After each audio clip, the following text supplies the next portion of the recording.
Assalamualaikum warahmatullahi wabarakatuh. Perkenalkan, nama saya Tessa Firliantika dengan akhiran NIM 259 dan selamat siang untuk Bapak Marmono selaku dosen pembimbing mata kuliah Praktek Akuntansi Perbankan dan Syariah kelas A.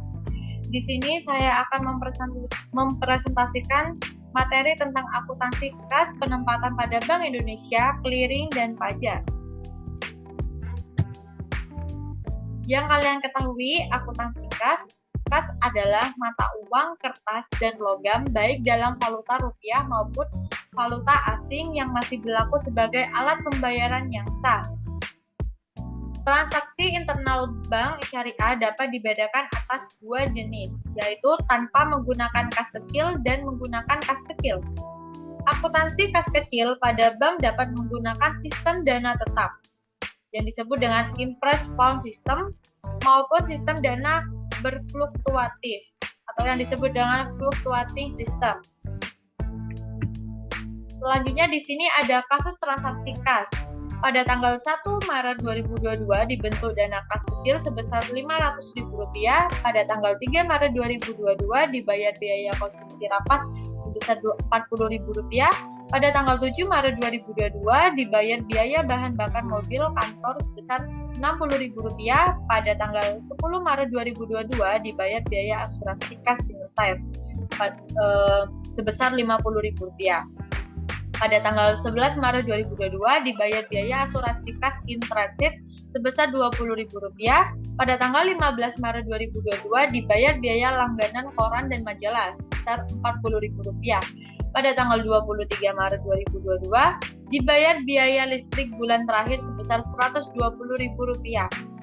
Pada tanggal 26 Maret 2022 dibayar biaya air bulan terakhir sebesar Rp100.000. Pada tanggal 27 Maret 2022 dibayar biaya servis kendaraan kantor sebesar Rp50.000. Pada tanggal 31 Maret 2022 kas kecil diisi kembali sebesar belum diketahui. Nah, untuk pembahasannya di sini ada jurnal transaksi kas kecil dengan menggunakan metode dana tetap. Pada tanggal 1 Maret 2022, dana kas kecil terdapat di debit sebesar Rp500.000 dan kas di kredit sebesar Rp500.000.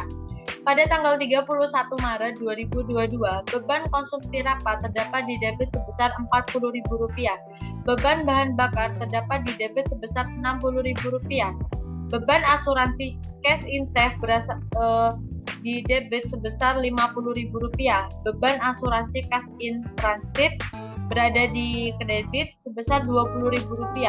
Beban koran dan majalah di debit sebesar Rp40.000. Beban listrik terdapat di debit sebesar Rp120.000. Beban air terdapat di debit sebesar Rp100.000. Beban servis kendaraan di debit sebesar Rp50.000. Dan yang terakhir, kas berada di kredit sebesar Rp480.000. Selanjutnya ada akuntansi penempatan pada Bank Indonesia dan clearing. Penempatan Bank Indonesia dilakukan dalam bentuk giro dan sertifikat wadiah Bank Indonesia. Giro Bank Indonesia merupakan rekening giro milik bank komersial dalam valuta asing maupun valuta rupiah di Bank Indonesia. Clearing merupakan sarana atau cara perhitungan utang piutang dalam bentuk surat berharga atau surat dagang dari suatu bank peserta yang diselenggarakan oleh Bank Indonesia atau pihak lain yang ditunjuk. Di sini terdapat kasus transaksi clearing. Pada tanggal 5 Juli 2022, Bank Murni Syariah menerima tagihan dari Bank Peduli Syariah sebesar Rp200 juta untuk beban Bapak Milo. Pada tanggal 6 Juli 2022, Bank Murni Syariah menyerahkan warkat clearing ke Bank Indonesia dan pada tanggal itu juga clearing dinyatakan berhasil, yaitu sebesar Rp300 juta untuk keuntungan rekening giro Bapak Owen. Di sini terdapat jurnal transaksi sebagai berikut. Pada tanggal 5 Juli 2022, giro Bapak Milo berada di debit sebesar 200 juta rupiah. Giro pada Bank Indonesia terdapat di kredit sebesar 200 juta rupiah. Dan pada tanggal 6 Juli 2022, giro pada Bank Indonesia terdapat di debit sebesar 300 juta rupiah. Giro Bapak Owen berada di kredit sebesar 300 juta rupiah. Akuntansi pajak. Aktivitas bank syariah yang mengakibatkan bertambahnya pendapatan seseorang merupakan objek pajak yang harus dibayarkan kepada negara. Berikut adalah beberapa jenis objek pajak yang terkait dengan aktivitas bank syariah seperti tarif pajak yang dikenakan. Yang pertama di sini ada penerimaan bonus giro Wadiyah oleh nasabah giro Wadiyah dikenakan pajak PPh pasal 4 ayat 2 giro sebesar 20% dari bonus yang diterima nasabah. Lalu yang kedua di sini ada penerimaan bagi hasil oleh nasabah giro Mudharabah, tabungan Mudharabah dan deposito Mudharabah yang dikenakan pajak PPh pasal 4 ayat 2. Ketiga, dikenakan pajak sebesar 20% bagi hasil atau bonus yang diterima.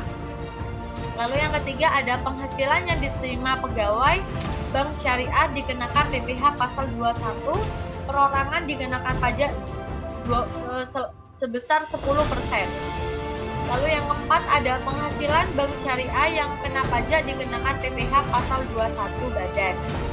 Lalu yang kelima ada dividen yang dibayar bank syariah kepada pemegang saham dikenakan pada pasal 4 ayat 2 dividen. Nah, di sini ada kasus transaksi pajak. Pada tanggal 30 Oktober 2022 dibayar bonus giro Wadiyah pada rekening Bella Hadid nasabah giro Wadiyah BMS sebesar Rp100.000. BMS memotong pajak sebesar 20% PPh pasal 4 ayat 2 giro. Pada tanggal 30 Oktober 2022 dibayar bagi hasil yang sudah diumumkan, tapi belum dibayar dan langsung dipotong pajak ke rekening Jenny, nasabah tabungan Mudharabah sebesar Rp60.000. Lalu pada tanggal 1 November 2022 dibayar gaji Joshua, pegawai BMS sebesar Rp3 juta, dipotong pajak sebesar 10%. Gaji langsung masuk ke rekening tabungan Mudharabah Joshua. Pada tanggal 1 November 2022 dipotong PPh pasal 21 badan masa sebesar Rp15 juta. Pada tanggal 1 November 2022 dibayar dividen kepada Noah, salah seorang pemegang saham sebesar Rp20 juta dan potongan PPh pasal 4 ayat 2 dividen. Dividen dibayar via tabungan Mudharabah Noah. Dan terakhir ada pada tanggal 5 November 2022 disetor semua pajak yang telah dipotong BMS ke rekening pemerintah di Bank Indonesia sebesar Rp200.056.640.000.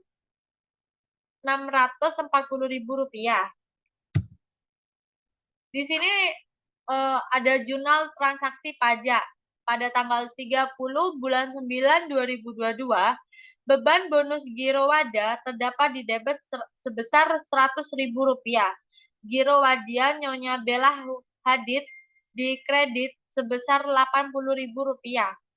Titipan kas negara PPh pasal 4 ayat 2 giro di kredit sebesar Rp20.000.